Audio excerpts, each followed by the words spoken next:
¿Alguna vez has escuchado la palabra kinky? Y quizás te suena raro, ¿verdad?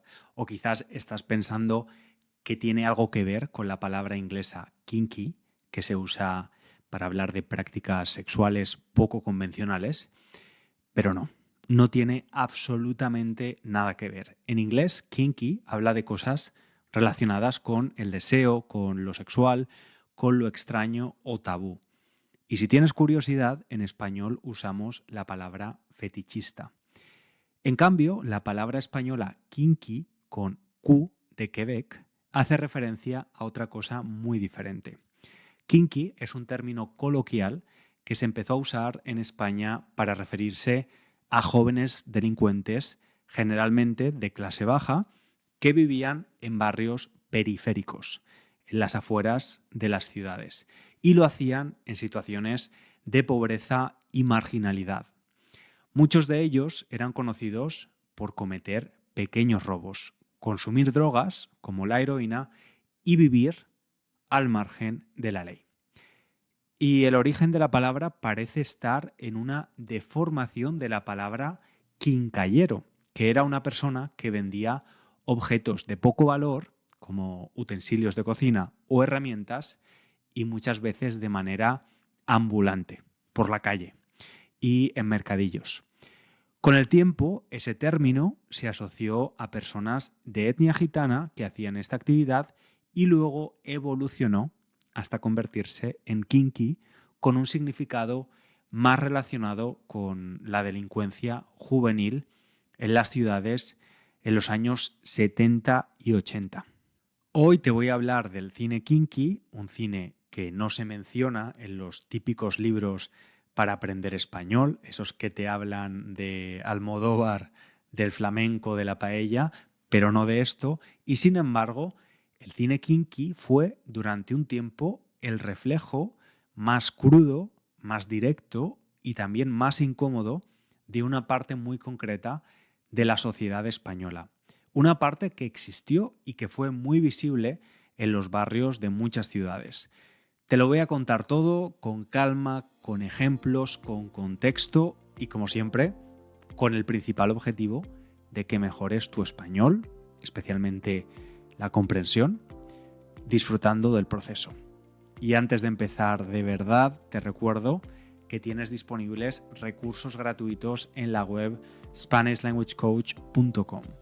La transcripción completa de este episodio, una traducción al inglés y también tarjetas de vocabulario.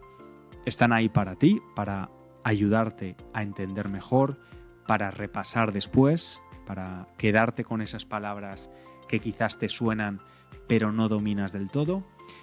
Y vale, ahora sí, vamos a entrar en materia. Vamos al pasado. Estamos en España, a finales de los años 70.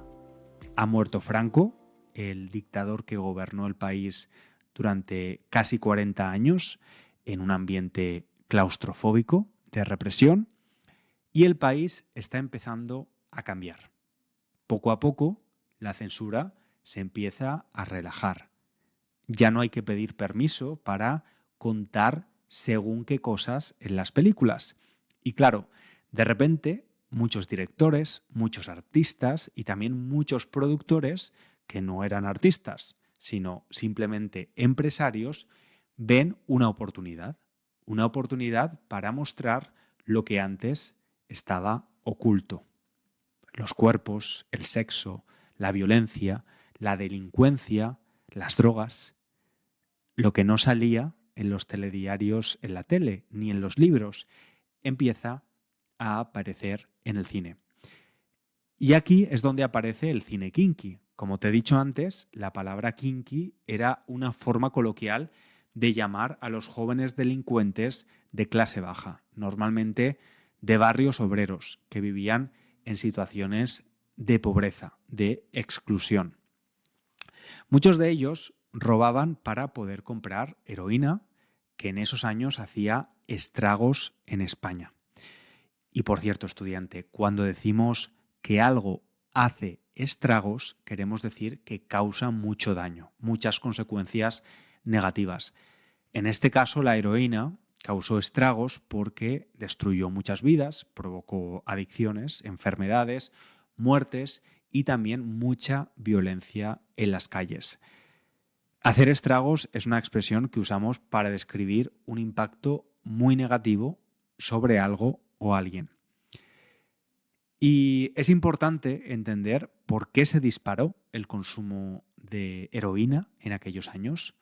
Durante la transición española y los primeros años de la democracia, los barrios obreros, los barrios de gente trabajadora, especialmente en ciudades como Madrid, Sevilla o Bilbao, estaban muy politizados. Venían de una tradición fuerte de lucha contra la dictadura, con movimientos organizados que reclamaban, que pedían cosas como viviendas dignas, sanidad, educación o derechos laborales.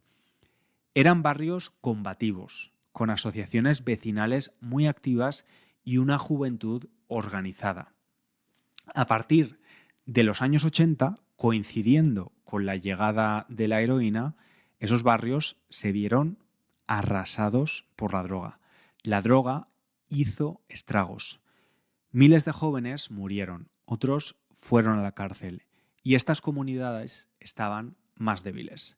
Había poca información sobre los efectos de estas sustancias, no existía la educación en salud que tenemos ahora y además muchas familias no sabían cómo reaccionar ante esta nueva amenaza. Y aquí te comparto algo que aprendí recientemente leyendo un libro muy recomendable, escrito por Alana Portero, que se llama La mala educación, y en ese libro se menciona una teoría que yo no había escuchado antes y que me impactó bastante. Se habla de cómo la droga, especialmente la heroína, fue introducida de forma masiva en estos barrios obreros y que los poderes públicos, los gobiernos de la época, no mostraron un interés real en erradicarla. Erradicar significa eliminar por completo, eliminar algo de raíz. Pues bien, lo que señala Portero y también otros autores, activistas, sociólogos, es que el Estado no actuó con rapidez ni con la seriedad necesaria y en algunos casos incluso miró hacia otro lado, cuando esta destrucción social estaba pasando. Y hay incluso teorías que, ojo, no están todas demostradas, pero sí muy extendidas, que dicen que esa especie de pasividad por parte de los gobiernos, esa falta de acción real por parte del Estado, con la llegada de la heroína a los barrios obreros, no fue casual, que en realidad les venía bien. Era conveniente para ellos. ¿Por qué? Porque así se desactivaba una juventud muy organizada, muy crítica, muy molesta para el poder. Una juventud que salía a la calle, que se reunía, que exigía cosas. Y claro, si esa juventud estaba atrapada por la droga, ya no protestaba, ya no luchaba. Es fuerte, lo sé, y repito, no se puede afirmar con total certeza, pero es una idea que muchas personas han comentado y que a mí personalmente me dejó pensando cuando la leí. No solo por lo que dice, sino por lo que implica, ¿no? Que las drogas no solo destruyen vidas, sino que también destruyeron esa red social, esa fuerza colectiva que había en muchos barrios obreros. Vale, estudiante, ahora que ya conoces el contexto social, volvamos a este tipo tan particular de cine. El caso es que algunos de estos chicos, fíjate tú, pasaron de estar en la calle robando coches a protagonizar películas que contaban precisamente eso, su vida, su realidad.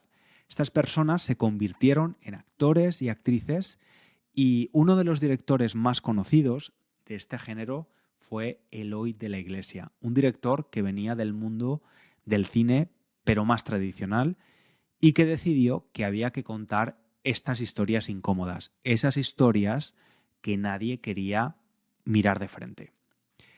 Historias de chicos que salían a la calle con una navaja, un tipo de cuchillo pequeño en el bolsillo, que vivían en casas sin agua caliente, que no sabían lo que era tener un contrato de trabajo y que muchas veces terminaban muertos antes de cumplir los 30 años. Y claro, estas películas no eran como las de Hollywood, no eran elegantes, no eran perfectas, no tenían actores profesionales. Muchas veces los protagonistas eran delincuentes reales, como te he dicho, y por ejemplo, uno de los más famosos fue el Vaquilla. Este chico había robado decenas de coches, había estado en centros de menores, en prisión, y un día un director decidió que quería hacer una película sobre su vida y que él mismo la protagonizara. Imagínate eso, interpretarte a ti mismo en una película sobre tus delitos mientras la policía todavía te está buscando. Y de hecho, en algunos momentos estaba en semilibertad o incluso con causas pendientes con la justicia. Parece una locura, ¿verdad? Pues eso pasó. Y claro, todo esto generó muchísima polémica porque había gente que decía, ¿pero qué estamos haciendo? ¿Glorificar a los delincuentes? ¿Darles fama? Y otros pensaban justo lo contrario, que estas películas eran una manera de visibilizar la marginalidad, de poner en pantalla una realidad que existía y que nadie quería mirar de frente. Al final eran historias crudas, pero reales. Y como suele pasar, cuando algo incomoda, aparecen opiniones muy divididas. Y te preguntarás, ¿por qué este cine tuvo tanto éxito? ¿Por qué la gente iba al cine a ver estas historias tan duras, tan tristes, tan violentas? Pues porque había morbo, claro. Morbo es esa curiosidad que nos atrae hacia algo que es tabú, violento, triste o prohibido. Es como un interés irresistible por algo que sabes que no deberías mirar, pero que te engancha. A la gente le llamaba la atención ver esa parte de la sociedad que no salía en las revistas ni en los informativos. Pero también, aunque no lo reconocieran, muchas personas se sentían identificadas porque España no era un país rico. Muchas familias vivían con lo justo y aunque tú no fueras un delincuente, quizás tu primo sí lo era, o tu vecino, o el hijo del panadero. Era una realidad que estaba ahí, al lado, pero que normalmente no se mostraba. Y mira, aunque yo no viví ese periodo en su parte más dura, sí que recuerdo perfectamente los años 90 y los coletazos finales de todo aquello. ¿Qué quiero decir con coletazos finales? Pues es una expresión que usamos para hablar de los últimos efectos o consecuencias de algo que ya está acabando, pero que todavía deja huella. En mi caso, recuerdo entrar muchas veces al portal de mi edificio y encontrar personas consumiendo heroína, encontrar jeringuillas en los parques o sentir bastante inseguridad porque había muchos robos en el barrio. Era una sensación constante de que algo estaba mal, de que la calle no era un lugar seguro del todo. Y aquí quiero hacer una pausa, estudiante, para recomendarte que si tienes curiosidad puedes buscar algunas de estas películas. Es probable que sean fáciles de encontrar en internet, por ejemplo, Navajeros o Joel Vaquilla o Perros callejeros. Pero te aviso, no esperes grandes efectos especiales ni actores con una dicción perfecta. Son películas duras, con lenguaje muy callejero, de la calle, y a veces con escenas bastante explícitas. Pero si te interesa conocer esa parte de la historia reciente de España, son pues una ventana muy potente. Y bueno, con los años, ese cine que fue tan criticado, que muchos llamaban cine basura, ha empezado a ser revalorizado. Ha pasado como el buen vino. Hoy se considera parte del patrimonio cultural español, no porque sea un cine perfecto, sino porque refleja una parte de la sociedad que existió, que fue muy dura y que necesitaba ser contada. Así que, estudiante, si un día te apetece ver una película española que no sea ni Almodóvar, ni de la Guerra Civil, ni una comedia de Netflix, te animo a explorar este cine. Porque también es cultura, porque también es historia y porque a veces, para entender un país, hay que mirar no solo sus éxitos, sino también sus sombras, sus partes más oscuras. Y ahora cuéntame tú, ¿en tu país existe algún tipo de cine marginal o alternativo? ¿Has visto alguna película que te haya impactado por su crudeza o por mostrar una realidad difícil? Puedes dejar un comentario en la plataforma donde escuchas este podcast, así practicas tu español escrito y me cuentas un poco más sobre ti. Y si te ha gustado este episodio, si te ha parecido interesante, ya sabes, suscríbete, déjame una valoración positiva y recomienda este podcast a otras personas que estén aprendiendo español. Hasta el próximo episodio. Un abrazo grande.